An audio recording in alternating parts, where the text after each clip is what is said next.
Welcome back for another deep dive. Always exciting to be back. Today we're going deep on Jordan Peterson's 12 Rules for Life. Oh, yeah, this one should be good. You know, you guys sent in a ton of excerpts, so we'll be wading through the psychology, the philosophy, the lobsters. The lobsters, can't forget those. It's crazy how a book about rules became like this massive bestseller. Right? Guess a lot of people are searching for some structure these days, huh? Seems like it. I mean, Peterson's core idea is this interplay between chaos and order, right? He's saying, like, no matter who you are, we're all trying to impose some kind of order on, well, on all the chaos we face. Yeah, it makes sense. So it's not just about following rules for the sake of it, but more about understanding this basic human need. Exactly. And that's, I think, why 12 Rules resonated with so many people. This whole framework of chaos and order makes his ideas relevant, you know, to a Yeah. lot of different people, a lot of different situations. You know, I've heard Peterson's earlier book, Maps of Meaning, can be, well, a little dense. Yeah, it can be. Would you say that 12 Rules is a better place to start for someone new to his work? Definitely, definitely. Maps of Meaning is, it's more academic. 12 Rules is much more practical, more accessible, I'd say. That makes sense. Now, one thing that stood out in the excerpts that you all sent was Peterson's thoughts on moral relativism. Mm. He seems to be saying that a lot of us, maybe a whole generation, have grown up without like a clear sense of right and wrong. Yeah, he's concerned about this idea that morality is, just subjective, just personal preference or cultural influence. He says it hasn't really prepared younger generations for the real world, for all the tough choices. That's interesting. It's like he's saying there are actually better and worse ways to live. Yeah, Not just, different opinions. It's not about being judgmental, but it's about understanding that some choices lead to better outcomes than others. absolutely. And this ties into this concern he has about dismissing traditional values as, just outdated. Like we might be losing something valuable there. Okay, so where do the lobsters fit into all of this? I know it sounds strange, but Yeah, the lobsters. Peterson uses them to make some pretty profound points about human behavior, right? Yeah, he does. He uses lobsters, believe it or not, to explain dominance hierarchies. It's fascinating because even though lobsters have like these super simple nervous systems, they offer some clues about hierarchies, Hmm. not just for lobsters, but in all sorts of species, including humans. So wait, is he saying our place in society is somehow hardwired, like it is for lobsters? Not exactly hardwired, but he points out this link, right, between low serotonin and low social status Interesting. in both lobsters and humans. And in both, low serotonin is linked to, well, higher stress, anxiety, even a shorter lifespan. Wow. So he's highlighting how deeply ingrained these hierarchies are, even biologically. Yeah, I think that's his point. And he Yeah. uses this idea of Price's law to sort of explain how this plays out in the real world. That's right. Price's law, sometimes called the Matthew Principle, it basically says that, well, a small percentage tend to end up with most of the resources or success in any given area. Hmm. He uses all sorts of examples to show this pattern, like the distribution of matter in the universe, or even the success of scientific papers. It's everywhere. It is. Okay, so if we're not lobsters, what's the takeaway for us? Why should we care about, Price's law or serotonin incrustations? Well, it's not that we're destined to live exactly like lobsters, of course, Right. but understanding these dynamics can be, well, incredibly helpful. Like recognizing how dominance hierarchies work can help us navigate social situations, Yeah. more effectively. It gives you like a strategy. Exactly. That makes sense. And this reminds me of his first rule, stand up straight with your shoulders back. Oh yeah, classic Peterson. It seems, I don't know, almost too simple. Right. But he's saying it's about more than just good posture. It really is. He sees it as embodying this psychological stance, Mm. of responsibility, of resilience. It's about really preparing yourself Preparing yourself for what? to face whatever challenges life throws at you. I like that. It's like you're physically preparing to meet those challenges head on. Exactly. Cultivating a mindset, right? That helps you take control of your life. Mm. Helps you go after what you want. Now, another interesting concept he talks about is positive feedback loops and how they can be connected to, well, things like addiction or anxiety. Oh yeah, the feedback loops. I'm not sure I totally understand what he means by that. Well, think about that, annoying feedback sound you get from a microphone. Yeah. Like a tiny sound gets amplified into this horrible screech. Right. That's what he's talking about. How with even small problems, right? They can spiral out of control, just like that. Oh, okay. That makes more sense. But how does that actually work? How does a feedback loop play out in real life? Well, imagine you're feeling, anxious about going to a party. So you decide to skip it. I've done that. We all have. Yeah. And avoiding the party, well, it may make you feel relieved for a little bit, but it also kind of reinforces the idea that social situations are dangerous. Ah, I see. So the next time a party comes up, you're even more likely to avoid it. So it just gets worse and worse. Yeah, it's a self-fulfilling prophecy of anxiety. And it can happen with all sorts of things, not just social anxiety. That is a little scary. Have you ever noticed yourself, falling into these loops? Oh, yeah, definitely. I think we all do in different ways. The key is to become aware of those patterns so you can break free. Yeah, break free. It's not easy, but it's possible. Now, Peterson also gets into some pretty deep philosophical stuff. He does. Like he really emphasizes the importance of truth. But what exactly does he mean by that? What is truth? Well, he's talking about aligning your actions and your words with what you truly believe, even when it's hard. So it's not just about being honest, it's about actually living in accordance with your values. Exactly. Even when it means, making those tough choices, Yeah. facing those uncomfortable realities. Yeah, and he uses some pretty intense examples to illustrate that point. Oh, yeah. He talks about people refusing kidney transplants, because it goes against their beliefs. Wow. He even shares a story about a client who he's paranoid. But he trusted Peterson because Peterson was always honest with him, even when it was, hard to hear. That's powerful. So it sounds like he's saying that there's a real cost to living authentically, but also that this pursuit of truth is somehow connected to finding meaning in life. Yeah, I think that's a key point. He seems to be saying that that meaning often comes from those tough truths. Even when it's painful, aligning yourself with what you believe is right, even if it's hard. It's about facing reality head on and building your life on honesty and integrity. Now, one area where Peterson has generated some controversy is his views on parenting and discipline, Yeah, that's definitely been a hot topic. particularly his stance on physical punishment. How does that fit into his overall philosophy? Well, it's important to understand the context, right? He's not advocating for violence. Mhm. He's emphasizing the importance of boundaries, Mhm. of consequences for kids. So it's more about teaching children to understand the impact of their actions, Yeah. right, and to take responsibility for their choices. Yeah, exactly. And he gives examples of, how a lack of discipline can actually be harmful, Harmful. not just for the child, but for the whole family. So it's about protecting everyone. In a way, yes. And this is where his idea of the terrible mother archetype comes in. Oh, right. I've heard about that, but isn't that a little harsh? It sounds harsh, but it's not about mothers literally being terrible. Oh. It's more like a symbolic representation Of what? of the dangers of overprotecting kids, shielding them from everything. I guess that makes sense. I remember him using some fairy tale examples to explain that idea. Right, like the evil queen in Sleeping Beauty who tries to protect her daughter from the spindle. Hmm. But by doing that, she actually makes her more vulnerable. So it's not that mothers are, villains. It's about this idea that trying to shield children from all risk and hardship can actually backfire. Yeah, it can make them less prepared to face the real world. They need to learn to face challenges and develop resilience. Which brings us to one of his one of his more intriguing rules. Do not bother children when they are skateboarding. Oh, yeah, that one always gets a chuckle. On the surface, it seems, I don't know, almost comical. It does. But there's obviously a deeper meaning there. Oh, definitely.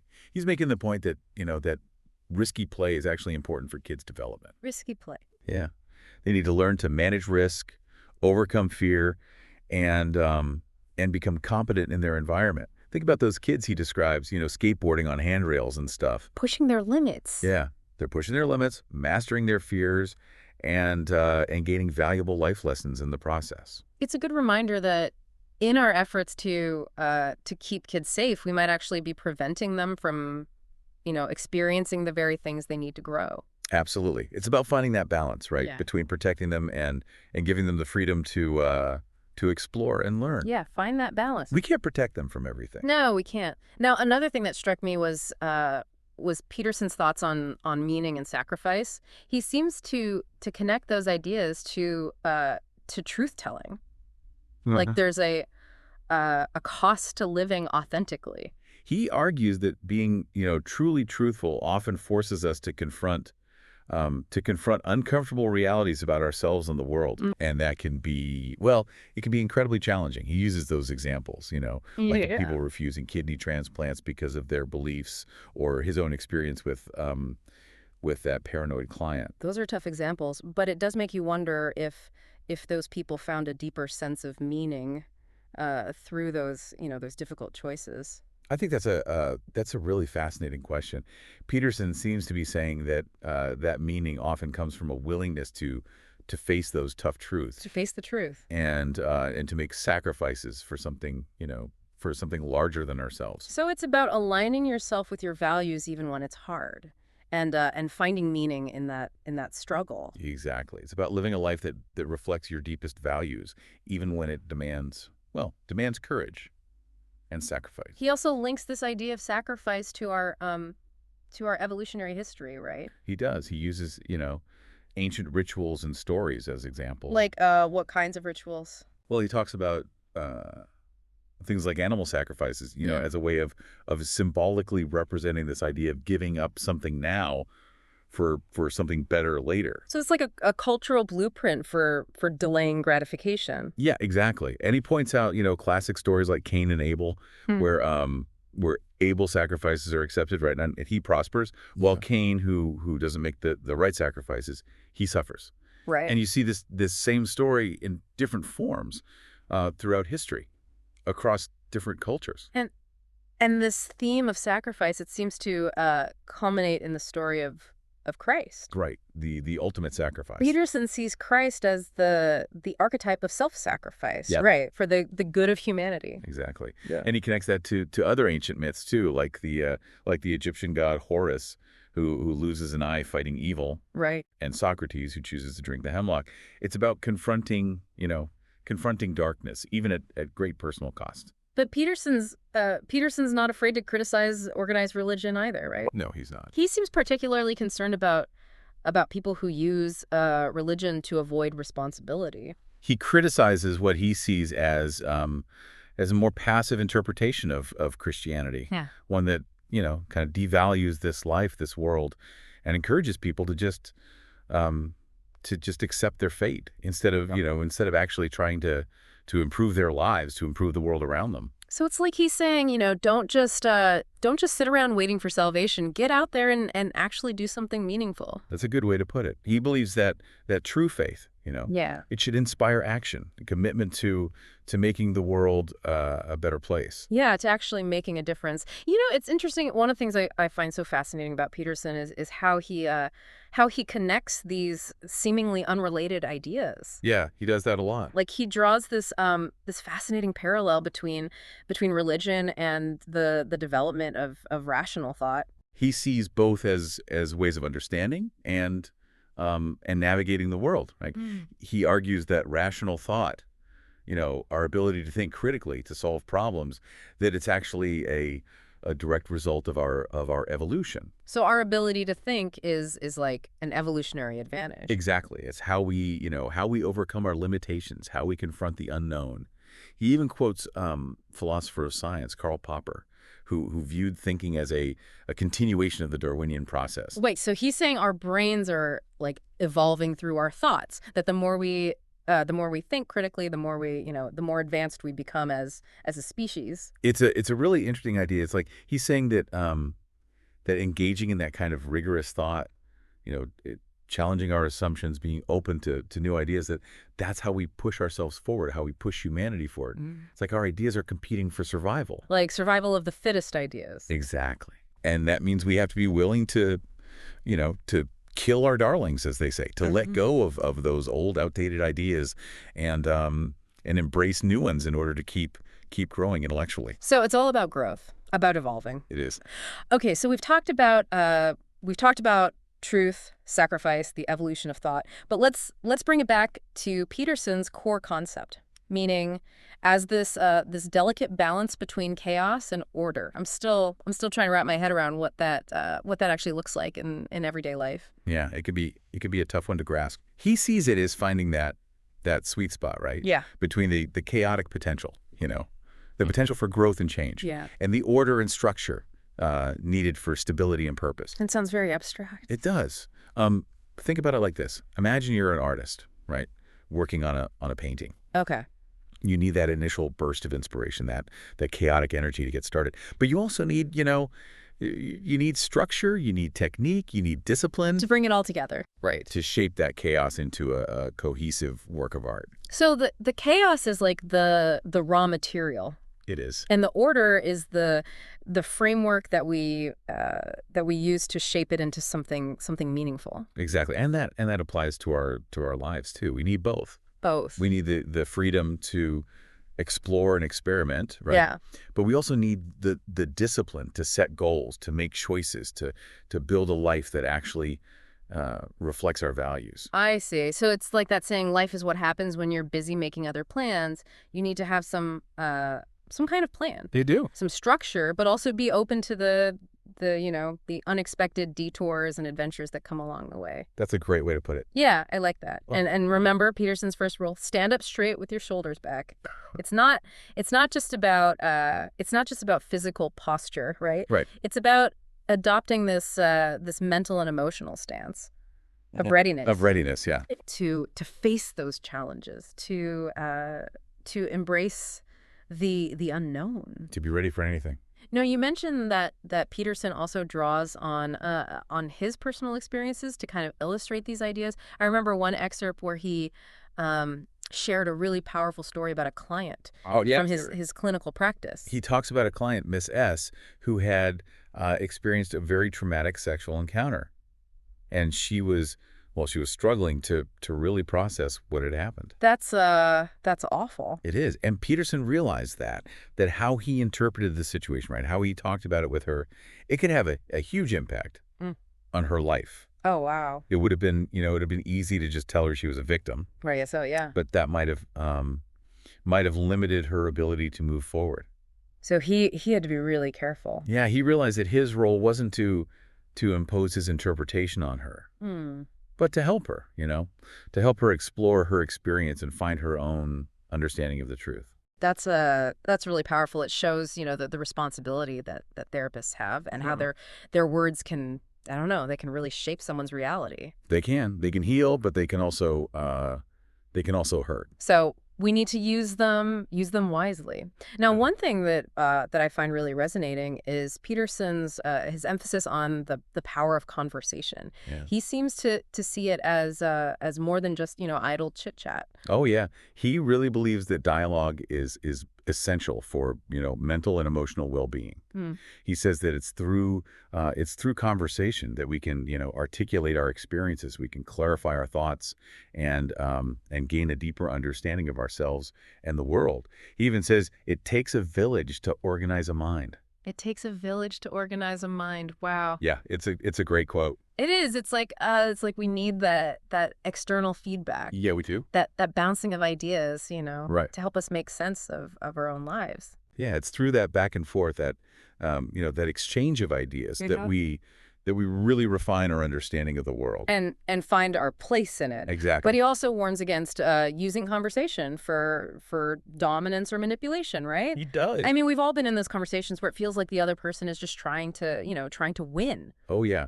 He calls those primate dominance hierarchy maneuvers, which is basically, using conversation to assert power or to control the narrative instead of actually listening and, genuinely engaging in meaningful dialogue. So it's about recognizing the difference between a genuine conversation, where both people are open to learning, to growing, and a verbal battle where the goal is to just win at all costs. Exactly. It's about approaching conversations with with humility, Yeah. with a willingness to listen, and a genuine desire to understand the other person's perspective, Yeah. even if you disagree with it. Yeah. It's hard sometimes, though. It is. It's easy to fall into that trap of, of just trying to prove you're right Right. instead of trying to really understand. Yeah, that's definitely something I need to work on. Now, Peterson's not just talking about these big philosophical concepts, right? He also addresses the realities of modern life, He does. especially the impact of technology. He uses this example of a computer, Yeah. right, to show how we often just reduce things to their immediate function Mm-hmm. without understanding the deeper complexities beneath the surface. Okay. Like we might see a computer and think, oh, it's just a tool for work, for entertainment. Right. But we often miss the vast network of systems and technologies that actually make it work. So it's like we're so focused on what things do that we lose sight of what they are and how they came to be. Exactly. He's arguing that our understanding of the world, it's often uh, fragmented and incomplete. We get caught up in the surface details and we miss the bigger picture. And he's suggesting that this applies to more than just technology, right? It applies to our relationships, even our understanding of ourselves. He does. He argues that our sense of self actually it extends beyond our physical bodies Hmm. to include our relationships, our communities, even our shared history. So it's like we're all interconnected in this web of relationships and experiences that shape who we are. Exactly. And this willingness to extend ourselves beyond our individual boundaries, Right. that's what allows us to cooperate, Yeah. to build communities, Yeah. to create something larger than ourselves. Now he also talks about the importance of facing the chaos and uncertainty of life, right? Yeah. Head on. Instead of trying to, ignore it or pretend it's not there. He uses this really powerful analogy of a wife discovering her husband is having an affair. Oh, wow. Her whole world, it collapses. Everything Yeah. she thought she knew about her marriage, about her husband, about herself, it's shattered. That's devastating. But it's through confronting that painful reality rather than retreating into denial that she actually has the chance to rebuild her life. to rebuild. Yeah, on a foundation of truth and authenticity. So confronting chaos isn't just about, facing those difficult situations. It's about using those experiences to learn and grow. Exactly. It's about finding the opportunity within the difficulty. He encourages us to use language with precision, Yes. with intention, to articulate our experiences and shape our reality in a deliberate way. It's about, it's about bringing order to the chaos by naming the things we see, the things we experience, both good and bad. It's about taking control of our narrative, not letting fear or denial, dictate how we see ourselves and the world around us. It's about choosing courage over comfort. Now, Peterson also gets very personal. Yeah, he does. He shares, his own experiences, his own struggles. For example, he talks about his own battles with anger and resentment, and how he's learned to manage those emotions in a healthier way. He does. He's very open about that. I think that's what makes him so relatable. He's not just preaching from a distance. Right. He's right there in the trenches with us. He is working through his own issues and sharing what he's learned. He shares an anecdote about confronting a boy on a playground who was hurting his daughter, and his instinct, right, was anger, Natural reaction. wanting to protect his child. Yeah. But he also recognized the importance of controlling that anger, Yeah. and channeling it into something constructive. It's about taking that, Yeah. that raw energy and turning it into something positive. Instead of letting it control you. Exactly. He argues that those negative emotions like anger, like fear, Yeah. they can be powerful motivators, It can be. but we need to learn to harness them Hmm. and direct them in a way that's beneficial, not destructive. It's like taming a wild horse. Yeah, it is. It takes a lot of, skill and discipline, but it can be incredibly empowering when you learn how to do it. It can be. And he emphasizes that, this takes practice, Practice. self-awareness. We need to learn to recognize those emotions when they come up, Yeah. understand what's triggering them, and then choose how we want to respond. So it's about taking responsibility for our emotions instead of letting them control us. Yeah. Now, Peterson also talks about his own experiences with therapy as both a therapist and a patient, and he stresses the importance of finding a therapist who will tell you the truth, Yeah. even when it's difficult to hear. He sees therapy as a real collaboration, Mm. a dialogue between, two people who are working together to understand and navigate the complexities of life. It's a real journey of self-discovery. It's not about, easy answers. It's about honest self-exploration. Now, another area where Peterson has generated a lot of discussion Hmm. and controversy is his views on male-female relationships. He talks a lot about the challenges men face in the modern world. He does. He cites statistics showing that, boys are falling behind girls in education, Hmm. and that a lot of young men are struggling to find their place in a society that often devalues traditional masculine traits. He even points out that the gender gap in education is most pronounced in Scandinavian countries, which are often seen as leaders in gender equality. Yeah, it's interesting, right? It is. And he argues that this is because, well, while social factors definitely play a role, gender differences are also deeply rooted in biology. So it's not about trying to erase those differences, but about understanding them Exactly, and valuing them Yeah. for what they are. for what they are. And this leads into his views on dating and marriage. He argues that healthy relationships, they require both partners to bring something unique and valuable to the table. He even references a research paper that found women are often more attracted to men who are higher in, well, it's quite a list: income, education, self-confidence, intelligence, dominance, and social position. It's a mouthful. It is, but I guess his point is that we're not all attracted to the same things, and that differences in preferences can actually contribute to stronger relationships. Yeah, it's about finding someone who complements you, not just someone who's exactly like you. It's about complementarity, not just compatibility. That's a good way to put it. But as you mentioned, Peterson's views on gender and relationships, they've sparked a lot of debate. They have. He's been accused of sexism, misogyny for his views on gender differences. But he maintains that his views are based on scientific evidence Hmm. and an understanding of human nature. He does. He's not afraid to challenge conventional wisdom, He's not. which can be unsettling for some people. Oh, absolutely. Yeah. He's definitely willing to engage in those tough conversations, even when it means facing criticism. And he makes some really thought-provoking points about the dangers of ideological thinking and the importance of questioning our assumptions.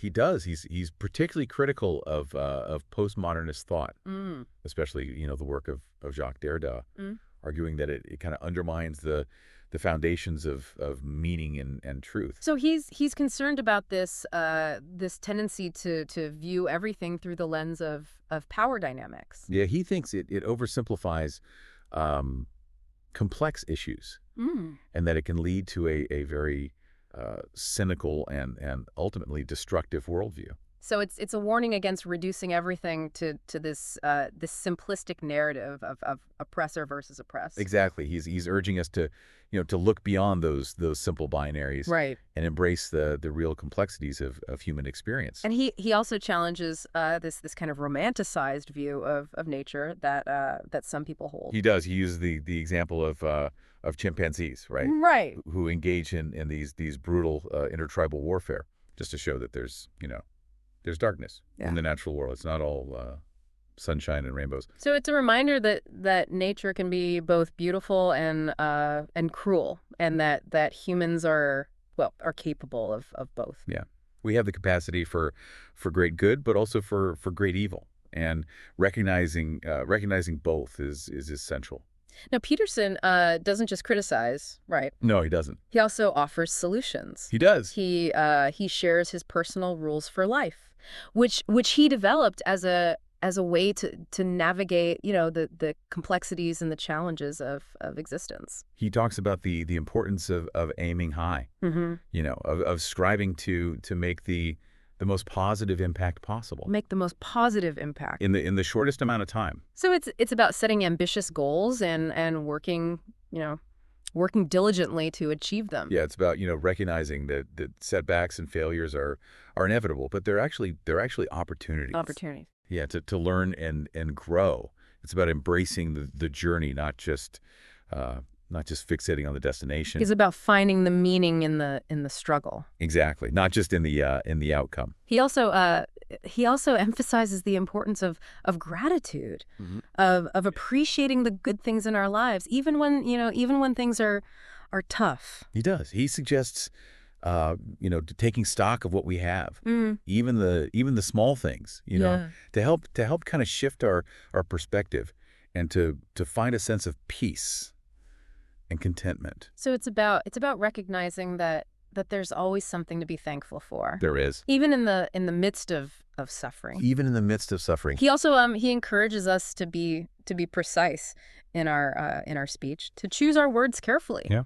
and to use them to kind of shape our reality in a conscious and intentional way. He sees language as this powerful tool for Mhm. for bringing order to the chaos of our lives, Mm. and communicating our experiences, authentically. So it's about aligning our inner world with the outer world through the power of language. Exactly. He also encourages us to pay attention to the world around us, He does. to notice the details, to find beauty Yeah. in everyday things. He even suggests something as simple as petting a cat, when you see one on the street. Oh yeah. Just as a way to engage with the present moment, Mm. and to find joy in those simple things. So it's about slowing down, being present, Mm. and appreciating those small moments that we often miss. Exactly. And of course, he reminds us to not bother children when they are skateboarding. Always a good reminder. It's more than just a funny rule, right? It's about allowing children the freedom to explore, to Mm. take risks, and to learn from their own experiences. It is. It's about trusting children to navigate the world Yeah. and to discover their own limits, even if it means they might fall down once in a while. Now, we've talked about a lot of, deep and sometimes challenging ideas. Peterson's work has obviously resonated with a huge audience. Why do you think his message is so appealing? I think it's his willingness to tackle those big questions, Mm-hmm. the questions of meaning, of purpose, Yeah. of responsibility. He does it in a way that's both intellectually stimulating and deeply personal. He doesn't shy away from the darkness. No, he doesn't. But he offers a path forward, Yeah. a way to find meaning and purpose, even in the midst of suffering. Mm. And he does it in a way that feels both grounded and inspiring. Exactly. He provides a framework for understanding, understanding the world and our place within it, Yeah, drawing on both science and ancient wisdom. he does. He encourages us to face our fears, to take responsibility for our lives, Right. and to strive to become, better versions of ourselves. He challenges us to step up, right? To become the heroes of our own stories. And he reminds us that even small acts of courage, of kindness can make a difference. He reminds us that we're not alone, in our struggles, that we're all part of this larger story that's been unfolding for millennia. Mm. Story of hope, of resilience, and the indomitable human spirit. This has been an incredible exploration of Jordan Peterson's 12 Rules for Life. It has. We've covered so much, from lobsters and dominance hierarchies to the nature of truth and the importance of sacrifice. We've explored his views on morality, on religion, on parenting, on relationships, even the impact of technology on our lives. It's been a journey through psychology, philosophy, mythology, personal experience. And I think it's safe to say that Peterson's work makes us think deeply about how we live our lives, what we value, Yeah. and what we strive for. So as we move into the final part of our deep dive, what are the key takeaways that stand out to you? What are you taking away from this exploration of Peterson's ideas? I think the most important takeaway is Peterson's emphasis on personal responsibility. He challenges us to take ownership of our lives, to make choices that align with our values, and to strive to be the best versions of ourselves. He reminds us that meaning and purpose aren't things that are given to us. They're things we create through our actions and choices. He's calling on us to step up and become active participants in our own lives, not passive observers. Exactly. It's about taking responsibility for our well-being, for the well-being of those we love, and for making a positive contribution to the world. It's about facing our fears, embracing challenges, and becoming the heroes of our own stories. He also encourages us to embrace the challenges of life as opportunities for growth and learning. He reminds us that suffering is an inevitable part of the human experience, but it doesn't have to define us. We can choose to face our suffering with courage and find meaning in the struggle. We can choose to learn from our mistakes and become stronger and more resilient as a result. He also urges us to be honest with ourselves and with others, to speak the truth, even when it's difficult. It's about living a life that's authentic and aligned with our values. He encourages us to cultivate gratitude, to appreciate the good things in our lives, and to find beauty in the everyday. It's about choosing to focus on the positive, even when things are tough. He encourages us to be precise in our speech, to use language with intention, and to communicate our experiences with clarity and truth. It's about recognizing the power of our words and using them responsibly. But of course, he reminds us to not bother children when they're skateboarding. It's more than just a funny rule. It's about trusting children to explore, take risks, and learn from their own experiences. Exactly. It's about recognizing that children need the freedom to fall down and get back up again in order to develop resilience and independence. Now, as we wrap up this second part of our deep dive, I'm curious, what's resonating with you most right now? What are you taking away from this exploration of Peterson's ideas? What strikes me most is Peterson's unwavering belief in the human potential. He acknowledges the darkness, the suffering, and the challenges of existence, but he never loses sight of our capacity for good, for growth, and for meaning. He challenges us to rise to the occasion and become the best versions of ourselves. Precisely. And that's a powerful message that I think we all need to hear. You know, it's amazing how Peterson manages to weave all these things together: the psychology, the philosophy, the personal stories, even those lobsters, Yeah. into this message that really resonates. It's not just, self-help. It's like a call to action. It is. It is. It's like he's saying, hey, look, life is messy. It's challenging. Yeah. But you have the power. You have the power to create meaning, to make a difference. Yeah, and he doesn't try to sugarcoat things either. No, he doesn't. He acknowledges the darkness. Yeah. But he also he offers a path forward, right? Right. It's not about ignoring the negative, but about choosing to confront it and, Yeah. and find a way to make things better. Exactly. And he reminds us that we're not alone in this, Yeah. in this struggle. We're all in this together, trying to figure things out, trying to make sense of the world. As we've been talking about Peterson's ideas, I've been thinking a lot about this concept of truth. It's something he keeps coming back to again and again. Yeah, he does. But what is truth, really? I mean, how do we know? How do we know what's true in a world where everyone seems to have their own version of reality? Well, that's a question, philosophers have been wrestling with for centuries. Right. And there's no easy answer. But I think Peterson's point is that we need to be, Yeah. we need to be actively searching for truth, even if it's elusive. We need to be willing to question our assumptions, to be open to new information, to be Yeah. willing to change our minds when we're presented with with compelling evidence. It's like that saying, the unexamined life is not worth living. Mhm. We can't just blindly accept what we're told, Right. or what we've always believed. We have to be willing to dig deeper. Yeah. And challenge our own perspectives. Exactly. And that takes courage. Yeah. It's not always comfortable to question those things that we hold dear, but it's essential for growth. Mm. for intellectual honesty. Now, speaking of challenging ideas, we can't talk about Peterson without addressing the controversy Right. surrounding some of his views, his perspectives on gender roles, on social hierarchies, on political correctness. You know, they've definitely sparked debate. Oh, absolutely. He's been called a lot of things: sexist, transphobic, even a fascist. Yeah, he's definitely been a lightning rod. But I think it's important to remember that those labels, they're often thrown around without really engaging with his argument. I think that's true. Right. It's easy to just dismiss someone with a label Yes. instead of actually listening to what they have to say. And I think Peterson's point is that we need to be able to have those difficult conversations. We do. Even when they make us uncomfortable, we need to be willing to challenge our own assumptions, to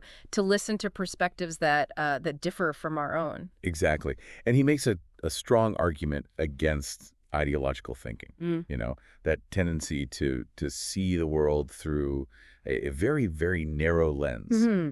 and to just dismiss anyone who disagrees with you. Yeah. He argues that that kind of thinking, it can lead to division, to intolerance, Mhm. and ultimately to violence. It's like we get so caught up in being right that we forget about understanding each other. I think that's true. And he also points out that there's often a price to pay for holding, for holding unconventional views, especially in today's climate. Oh, absolutely. He's certainly experienced that firsthand. Yeah, he's been protested, ridiculed, even threatened for expressing his views. But he seems determined to keep speaking his truth, even when it's unpopular.